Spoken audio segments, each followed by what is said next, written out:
iboto niyo po at ang aming mga kasama. Magandang hapon po sa inyong lahat. Ako po si Christian Sarandon. Tumatakbo bilang Vice President ng Parliament. Sana iboto niyo po ako at aking mga kasama.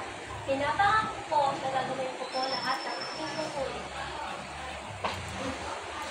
Magandang hapon sa inyong lahat. Ako nga po pala si Arbitan Pia Binamar, tumatakbo bilang sekretary ng ating paaralan. Sana po iboto niyo ako at ang aking mga kasama. Magandang hapon sa inyo lahat. Ako po si Sir Eric Artie Guzman, tumatakbo bilang treasurer ng ating paaralan. Sana po iboto niyo po na ito ang aming mga kasama. Magandang hapon po sa inyong lahat. Ako po si Princess Landy Balen, tumatakbo auditor ng ating paaralan. Sana iboto niyo ako at ang aking mga kasama. Magandang hapon po sa inyong lahat. Ako po si tumatakbo bilang PIO. Sana po iboto niyo ako at ang aking mga kasama. Magandang hapon po sa inyong lahat.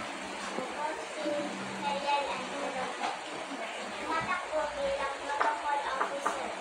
Sana iboto niyo ako at ang aking mga kasama. Magandang hapon po sa inyo lahat. Si Sir Razel Mamarto. Tumatakbo bilang representative ng PBCC. Sana iboto niyo ako at ang aking mga kasama. Maraming salamat. Magandang hapon po sa inyo lahat. Ako nga po pala si Janine Rene.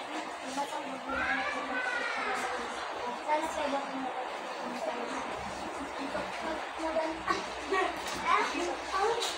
Magandang hapon po sa inyo lahat. Ako po si Kendrick Reyes. Tumatakbo bilang representative ng grade 4. Sana po yung